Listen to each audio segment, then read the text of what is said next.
qui voudrait apporter une réponse donc à toutes ces personnes à travers ces 4 préférences apostoliques que les jésuites et les collaborateurs sont appelés à vivre de 2019 à 2029. Je vous remercie.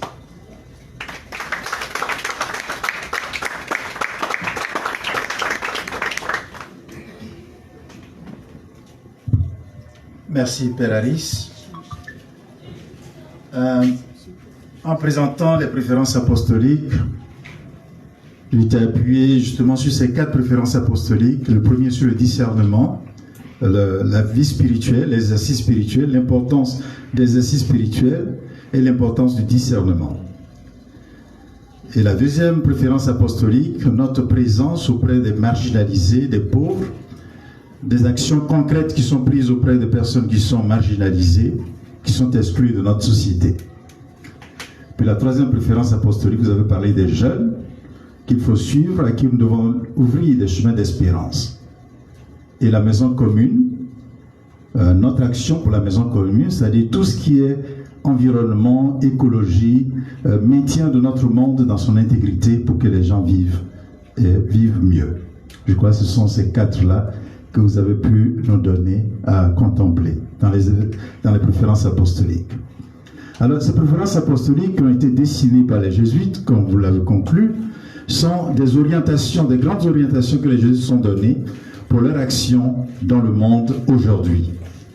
Et donc, c'est à ces expériences-là que nous sommes, à ces orientations que vous êtes invités à participer. Vous êtes invités à être présents dans ces expériences-là, en nous accompagnant, en étant avec nous, en posant des questions, en ouvrant aussi des chemins, et puis peut-être en comprenant aussi ce que nous faisons. Des fois, on peut être critique sur telle chose, ça va vous choquer, mais ça fait partie de ce que nous voulons être et ce que nous voulons vivre.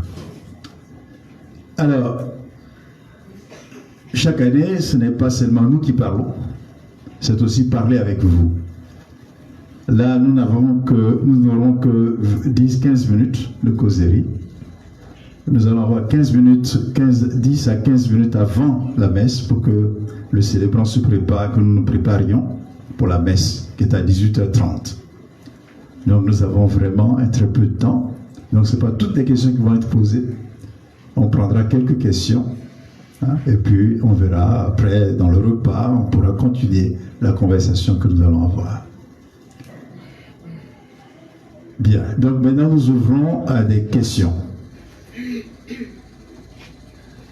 Alors, je ne sais pas si il faut balader, oui, il y a un micro-baladeur. Nous ouvrons à des questions. Ou à des contributions aussi. Peut-être avant les questions, nous voudrons dire la bienvenue encore à tous ceux qui nous ont rejoints. D'abord, bienvenue à son Excellence Monseigneur Basile Mbengon. C'est l'archevêque qui a reçu les jésuites ici au Gabon, qui les a accueillis, qui les a installés. Et Monseigneur l'archevêque n'étant pas là actuellement, nous a permis de l'inviter et de présider cette célébration de cette année. Merci au Père Eric. Oui. Merci. Je remercie beaucoup Père Harris. Alors je me présente, je suis Madame Bélanger. Je côtoie les jésuites, ça fait pas très longtemps. Je tiens à remercier Père Harris pour ce brillant exposé qui nous a permis de pas maîtriser, mais d'avoir un aperçu sur la vie d'un jésuite. J'aimerais savoir pourquoi, quand on voit le contexte culturel, socio-culturel du pays, pourquoi les jésuites semblent être les derniers nés en Afrique au Gabon? Pourquoi c'est maintenant que vous vous installez au Gabon? Deuxièmement, lorsqu'on voit l'étendue de la pluralité de vos activités sur le terrain, on se rend compte que vous embrassez pratiquement tout.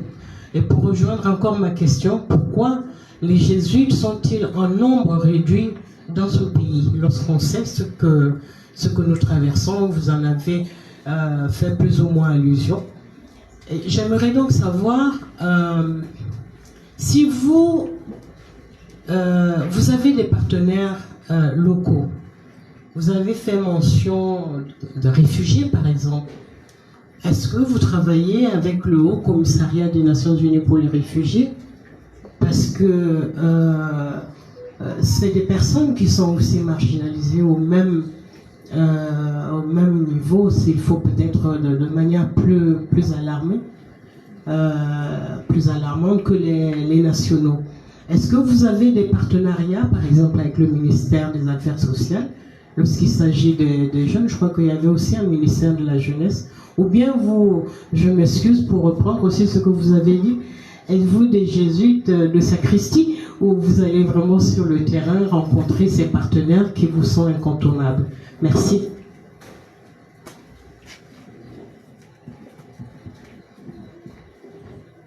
Je vais répondre rapidement, très rapidement, peut-être le Père va compléter. Pourquoi les jésuites sont arrivés très tard ici? J'avoue que je ne suis pas dans les secrets du Père provincial, pour vous dire déjà.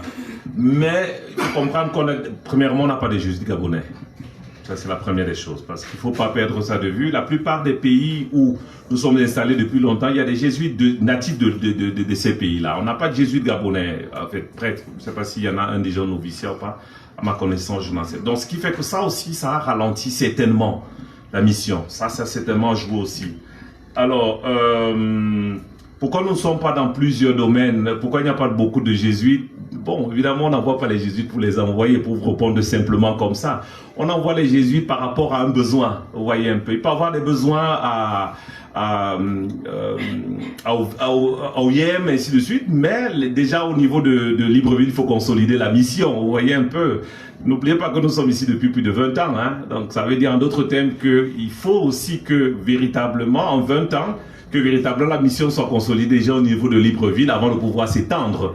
On ne peut pas, en fait, si on n'a pas encore consolidé la mission et si on ne va pas commencer à s'étendre comme ça un peu partout. Donc, je crois que ça, c'est une des réponses aussi. Alors, pour ce qui est du Haut Commissariat, en fait, les jésuites ont la structure, le JRS.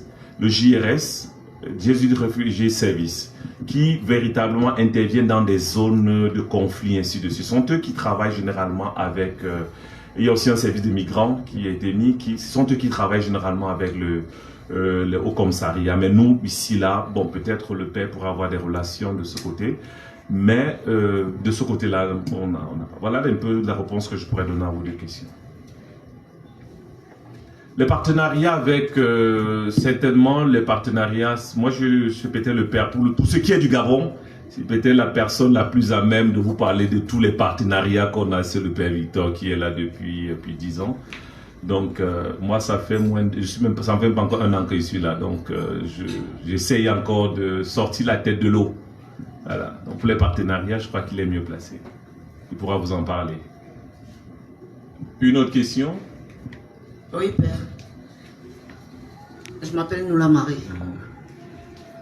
Je connais Jésus depuis près de 30 ans. J'ai grandi dans une paroisse jésuite. Et je voudrais que vous essayez de nous éclairer sur les exercices spirituels. Pour nous, chrétiens, comment pouvons-nous vivre les exercices spirituels? C'est ma question. Et je voudrais aussi savoir à quel niveau vous intervenez dans la vie des jeunes ici à Libreville. Parce que la dernière fois, je vous ai vu accompagner les jeunes vers Issassa. Est-ce que c'est le seul moment auquel vous pouvez être avec les jeunes? Excusez-moi. Je ne m'exprime pas trop bien, mais... C'est une bonne question, c'est une bonne question. Je crois que c'est ce que vous voulez savoir, mon père. Alors déjà pour ce qui est des exercices spirituels, de manière conventionnelle, on a 8 et 30 jours. Les exercices spirituels peuvent se donner en 8 et 30 jours. Ça c'est de manière conventionnelle et universelle. Mais sauf que maintenant, il y en a aussi qui les font en 3 ou en 5 jours. Vous voyez un peu. Il y en a qui les font, voilà. Donc les exercices spirituels sont divisés en semaines. Et les semaines, c'est un peu pratiquement les mystères de la vie de Jésus. Donc ça veut dire en fait, l'exercice spirituel, c'est C'est un long fleuve, je pourrais définir ça comme ça, un long fleuve tranquille qui nous raconte et qui nous fait marcher avec Jésus-Christ tout au long de sa vie, véritablement. Mais qui nous aide aussi véritablement à suivre, à nous attacher, aimer, suivre et véritablement être aux côtés de Jésus. Donc c'est un peu ça l'objectif des exercices spirituels. C'est que la personne qui est au centre des exercices spirituels, c'est Jésus-Christ. Voilà, donc c'est une des grandes spécialités du Père Victor, lui qui donne les exercices spirituels depuis la nuit des temps. Tous les jésuites le font, mais véritablement c'est ça, c'est vraiment son quotidien, hein, il faut le reconnaître. Donc c'est son quotidien, ça veut dire que même si vous le réveillez à 2 h du matin, il peut vous donner les exercices spirituels à n'importe quel moment. Donc c'est plus facile, voilà, donc c'est cela. C'est pour ça que je dis, donc, voilà, donc c'est cela. Donc il y a des parmi les jésuites encore, voilà, au sein des jésuites, il y a des spécialistes des exercices spirituels, vous voyez un peu. Donc au sein de nous-mêmes, il y en a qui sont, par exemple ceux qui sont dans les centres spirituels, pas tous, mais il y en a parmi qui sont vraiment spécialistes des exercices spirituels. Et Père Victor fait partie des grands spécialistes des exercices spirituels. Voilà. Alors, pour ce qui est des jeunes, lorsque nous avons été invités par Monseigneur Basile, il nous a confié une mission. Et la mission qui nous avait été confiée, c'est l'aumônerie. Vous voyez un peu, l'aumônerie. Le jésuite reçoit sa mission. Nous-mêmes, nous recevons d'abord, avant de venir, comme Jésus, nous recevons notre mission de notre supérieur provincial. Et lorsque nous arrivons, nous recevons la mission maintenant de l'évêque ou l'archevêque. Voilà, il nous dit, voilà, je vous attends dans tel ou tel domaine. Et au niveau de Libreville, la mission qui nous avait été confiée, c'est celle de l'aumônerie catholique universitaire. Donc, être en milieu jeune, et voilà, donc c'est cela. Maintenant, on ne peut pas se déployer partout. On ne peut pas se déployer partout. Si maintenant l'actuel archevêque voudrait nous confier d'autres missions, on peut faire. Ou nous-mêmes aussi, je crois qu'il y a un travail qui est fait par le Père Victor et toute une équipe pour préparer peut-être, je vais dire, peut-être des propositions d'autres, de nouvelles missions. Ouais, nous aussi, notre travail aussi, c'est de faire des propositions, mais on n'impose pas. Parce que la mission dans un diocèse vous est donnée. Vous arrivez dans le diocèse et quelqu'un, il y a l'ordinaire du lieu qui dit que voilà la mission que je vous confie. Vous n'arrivez pas, vous lui dites que voilà ce qu'on veut faire. Même si vous voulez faire n'importe quoi, il peut vous dire que non, ici, là, vous ne faites pas. Et c'est tout. Donc la mission qui nous a été confiée, nous essayons dans la mesure du possible.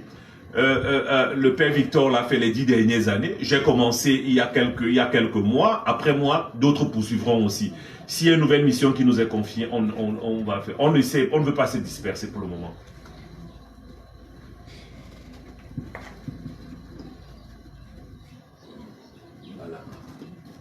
En attendant une question, peut-être que je vais revenir un peu. Le choix des lieux de nos missions, des pays dans lesquels nous allons, d'abord, on est invité.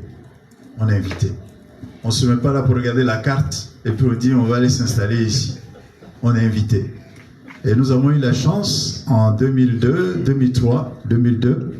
Monseigneur Basile, lors d'un passage au Cameroun, à Douala, a dit, mais tiens, moi j'ai besoin des jésuites au Gabon.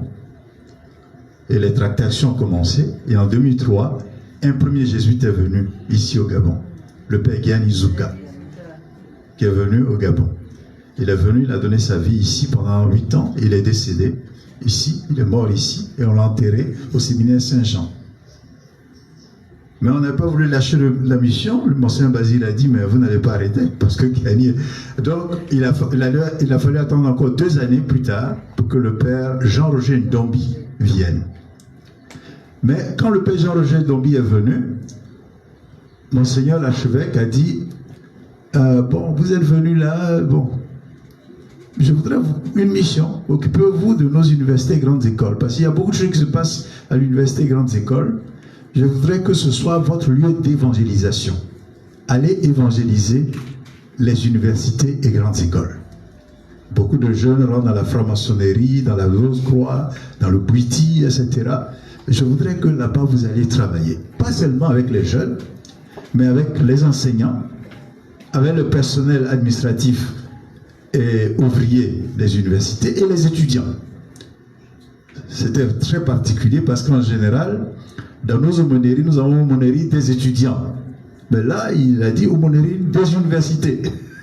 Donc, on allait travailler dans ces universités en tenant compte de ce qui a été fait aussi avant nous. Parce qu'avant nous, il avait déjà, en 2006, créé la CUJ, l'aumônerie catholique des universités et grandes écoles, qui était gérée à partir des paroisses.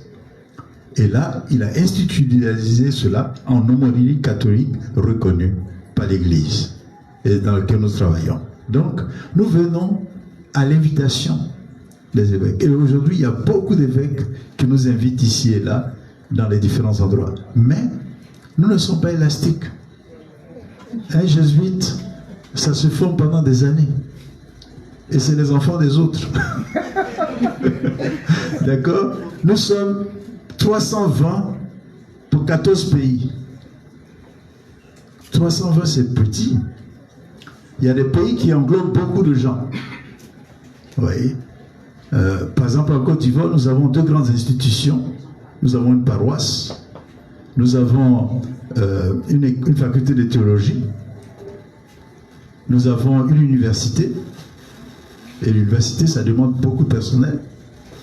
Nous avons une paroisse à Abidjan. Donc, là-bas, vous allez avoir une 60aine de Jésus qui travaillent là-bas, sur les 320. Au Cameroun, nous avons l'université catholique de Yaoundé. Nous avons l'école des ingénieurs de Douala. Nous avons le noviciat. Nous avons le collège Liberman. Nous avons la paroisse de Bouna Moussadi. Nous avons l'aumônerie universitaire à Yaoundé. Alors, le centre spirituel de Bouna Moussadi. Nous avons aussi l'aumônerie de l'université de Tchang. On l'avait, peut-être qu'on l'a plus. Bon, donc ça fait que là-bas aussi, on a un investissement de beaucoup de jésuites. Vous voyez, au Tchad, nous avons une école de business, de formation en business. Et nous avons un hôpital qui forme des médecins et des infirmiers. Et cet hôpital aussi a besoin de bon, il y a des gens. Nous avons 2 écoles secondaires au Tchad, etc. Donc tout cela prend beaucoup de personnes. Et nous ne sommes pas élastiques. Aujourd'hui, il n'y a pas beaucoup d'entrées. Hein? Il n'y a pas beaucoup d'entrées. Hein? Donc nous sommes en sous-effectif les entrées. Sur les 14 pays, si vous avez 10 personnes qui entrent, ça fait combien de personnes par pays? Hein?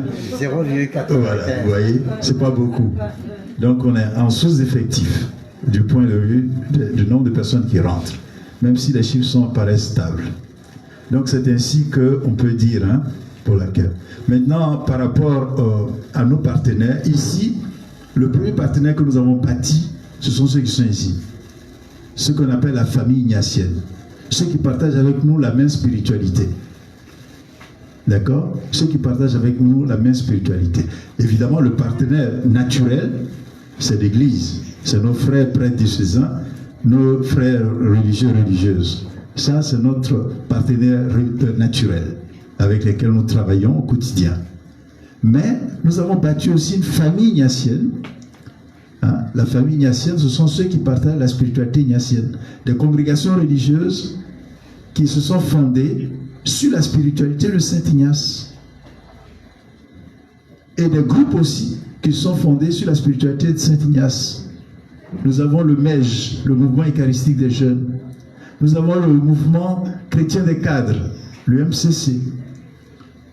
Tous ces mouvements, nous avons le réseau mondial de prière pour le pape, RMPP, qui est aussi bâti sur la spiritualité de Saint Ignace.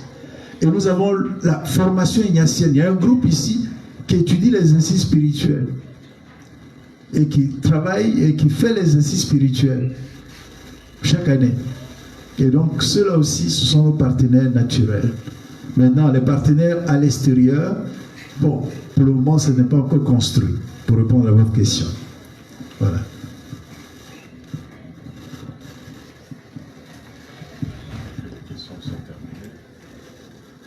Je crois que les questions sont terminées. Je vous dis merci. Hein, merci vraiment pour... J'en avais eu le dos.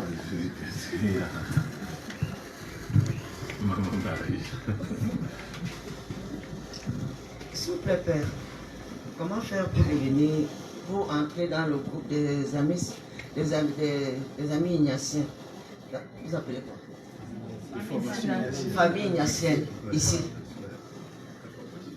Là, je crois que la personne la plus... Voilà. Attends, j'ai pas fini. Oui, il va te répondre.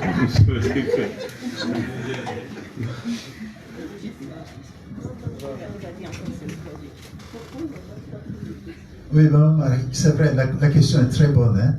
Hein. C'est vrai que le Père Harris vient d'arriver, mais il prendra tout cela en chemin. Pour faire partie de la famille ignatienne, il n'y a aucune condition. C'est vouloir simplement venir.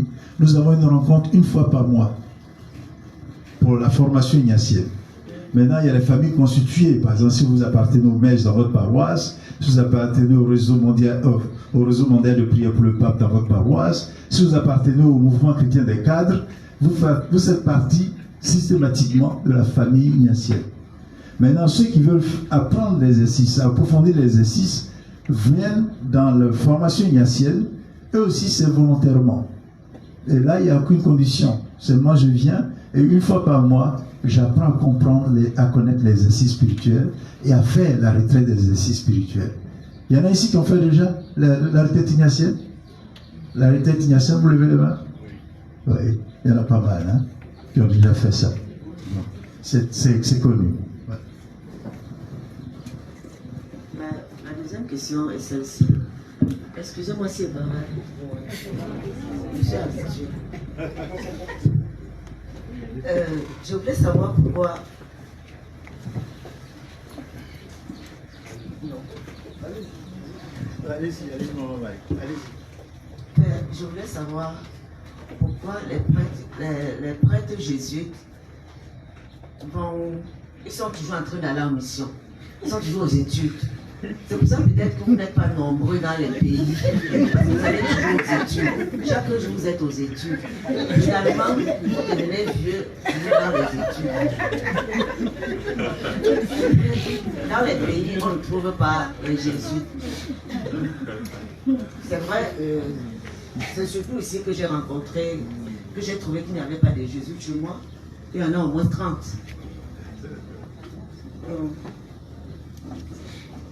Moi, me dis pourquoi vous allez toujours aux études.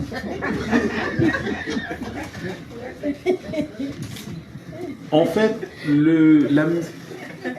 la mission finale du jésuite, c'est de se mettre à la disposition du pape pour les missions de l'Église, vous voyez un peu.